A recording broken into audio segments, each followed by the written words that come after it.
এই ক্লাস থেকে তোমরা শিখতে পারবে কিভাবে অতি সহজে জাবেদা করা যায়। হ্যাঁ শিক্ষার্থী বন্ধুরা, এই অতি সহজে জাবেদা করার জন্য আমি একটি কৌশল আবিষ্কার করেছি। আর সেই কৌশলটি প্রয়োগ করে তোমরা অতি সহজেই নিজে নিজে হাজার হাজার জাবেদা করতে পারবে। এই জন্য তোমাদের কোনো প্রাইভেটও পড়তে হবে না, কোনো কোচিংও যেতে হবে না। তাই তোমাদের প্রতি অনুরোধ রইল সম্পূর্ণ ভিডিওটি দেখার জন্য, কেননা এই ভিডিওটি দেখার পর তুমি নিজে নিজে সকল জাবেদা করতে পারবে। তাহলে চলো দেখে নিই সেই কৌশলটি কি। হ্যাঁ প্রিয় শিক্ষার্থী বন্ধুরা, কৌশলটি দেখার আগে আমি একটু জাবেদা সম্পর্কে ব্যাখ্যা করতে চাই। সেটা হলো, জাবেদা করতে তোমার একটা প্রশ্ন দেওয়া থাকবে, আর সেই প্রশ্নের মাঝে অনেকগুলো ঘটনা থাকবে। আর এই ঘটনাগুলোর মধ্যে কিছু থাকবে লেনদেন আর কিছু থাকবে লেনদেন নয়। যেগুলো লেনদেন নয় সেগুলোকে বাদ দিয়ে দিবে, কেননা যেগুলো লেনদেন নয় সেগুলো জাবেদা তো বটেই, হিসাব বিজ্ঞানের কোথাও লিপিবদ্ধ হয় না। তাই আমরা লেনদেনকে লিপিবদ্ধ করব। আর জাবেদা করতে হলে এই লেনদেন থেকে তোমাকে সর্বপ্রথম দুটি পক্ষ বা হিসাব খাত বের করতে হবে। দুটি পক্ষ বা হিসাব খাত বের করার পর সেই দুটি পক্ষ বা হিসাব খাত কোন হিসাব, অর্থাৎ ব্যয় সম্পদ আয় দায়, এই চারটার কোনটা সেটা তোমাকে জানতে হবে। অতঃপর এই হিসাব খাতগুলোর উপর তুমি ডেবিট ক্রেডিট নির্ণয়ের সূত্র প্রয়োগ করে জাবেদার ছকে লিখবে। এই সম্পূর্ণ প্রক্রিয়াটিকে আমি একটি চিত্রের সাহায্যে এখন তোমাদেরকে দেখাবো। চলো দেখে নিই সেই চিত্রটা কি। প্রতিটি ঘটনাকে আমরা দুটি প্রশ্ন করব, কি আসলো কি গেল।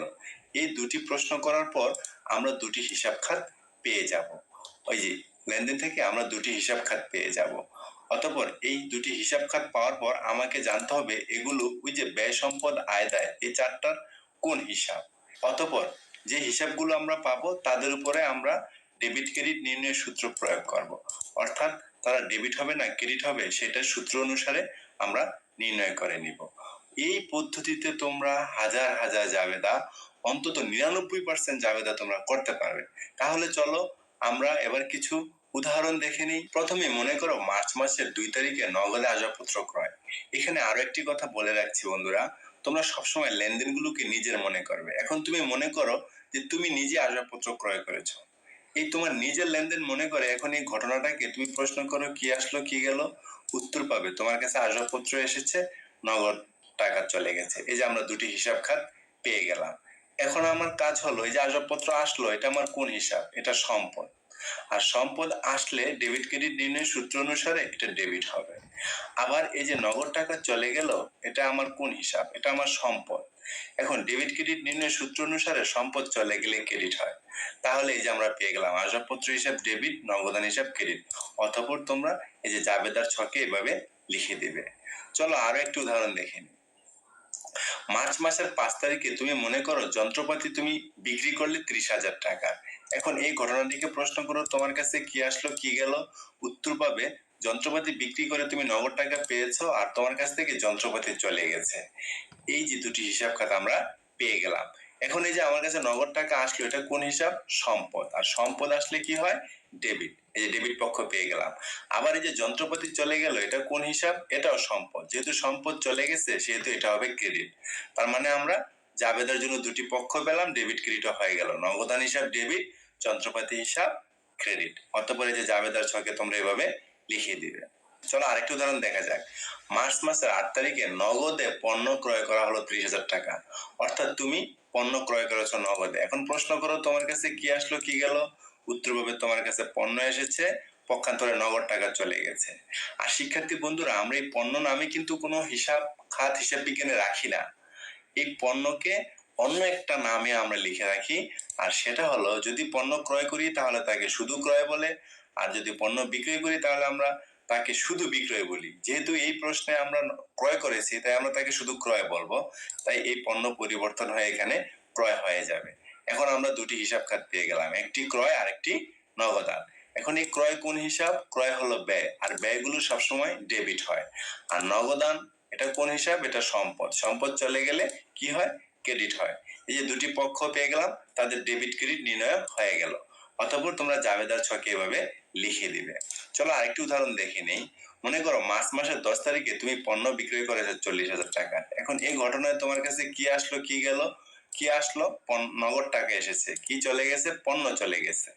আর এই পণ্য নামে কিন্তু কোনো হিসাব রাখা হয় না। যখন পণ্য ক্রয় করা হয় তখন তাকে শুধু ক্রয় বলে, যখন পণ্য বিক্রয় করা হয় তখন তাকে শুধু বিক্রয় বলে। যেহেতু আমরা মার্চ মাসের 10 তারিখে পণ্য বিক্রয় করেছি, তাহলে এই পণ্যকে আমরা শুধু বিক্রয় বলবো।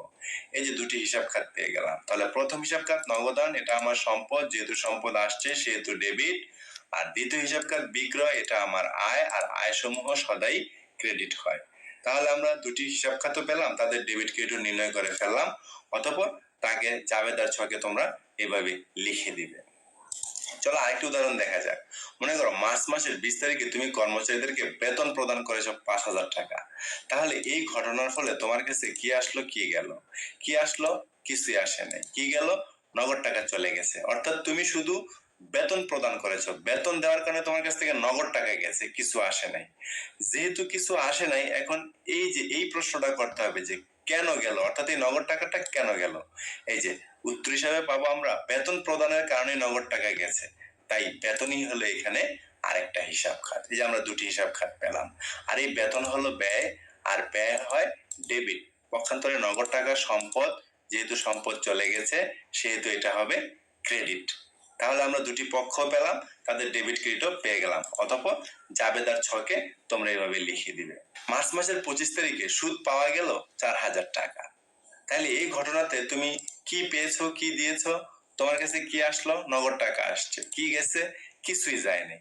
যেহেতু কিছু যায় নাই, আমরা আরেকটা পক্ষ পেলাম না, আরেকটি হিসাব খাত পেলাম না। এখন প্রশ্ন করতে হবে কেন আসলো, অর্থাৎ এই নগদ টাকাটা তোমার কাছে কেন আসলো? উত্তর হিসেবে পাবে তুমি সুদ। অর্থাৎ তুমি সুদ পাওয়ার কারণে 4,000 নগদ টাকা তোমার কাছে এসেছে, তাই এখানে সুদই হলো আরেকটা পক্ষ বা হিসাব খাত। তাহলে আমাদের প্রথম হিসাব খাত নগদান। নগদান সম্পদ, সম্পদ আসলে ডেবিট হয়। আর এখানে সুদ যেহেতু আমরা পেয়েছি সেহেতু এটা আমাদের আয়, আর আয় হয় ক্রেডিট। এই যে আমরা দুটি পক্ষ পেলাম, তাদের ডেবিট ক্রেডিটও পেয়ে গেলাম। অতঃপর তোমরা জাবেদার ছকে এভাবে লিখে দিবে। চলো আরেকটি উদাহরণ দেখা যাক। মনে করো মার্চ মাসের 28 তারিখে 14,000 টাকা বেতনে একজন হিসাব রক্ষক তুমি নিয়োগের সিদ্ধান্ত নিলে। তাহলে এখানে তোমার কাছে কি আসছে কি গেছে? কিছুই আসে নাই, কিছুই যায় নাই। কেননা মাত্র তুমি সিদ্ধান্ত নিয়েছো একজন হিসাব রক্ষক নিয়োগ দিবে। তাহলে এখানে তোমার আর্থিক অবস্থার কোনো পরিবর্তন ঘটে নাই। তোমার কাছে নগদ টাকা আসেও নাই, নগদ টাকা যায়ও নাই, বা নগদের সমতুল্য কিছু আসে নাই, কিছু যায়ও নাই। তাই যেহেতু আমরা এখানে দুটি পক্ষ পাইনি, এটা কোনো লেনদেনই নয়। আর লেনদেন না হলে তার দুই পক্ষ নাই, দুই পক্ষ না থাকলে কোনো হিসাবও নাই, আর কোনো হিসাব না থাকলে ডেবিট ক্রেডিটও নাই। তাই আমি এক কথায় বলি, যেটা লেনদেন নয় তার কোনো দুই পক্ষ নেই, তার জাবেদাও হয় না। তাই এরকম কিছু যদি থেকে থাকে যে যেগুলো লেনদেন নয়, তখন তোমরা এই যে বিবরণের ঘরে লিখবা সুন্দর করে লেনদেন নয়, তারিখ দিয়ে লিখে দিবে যে এটা লেনদেন নয়।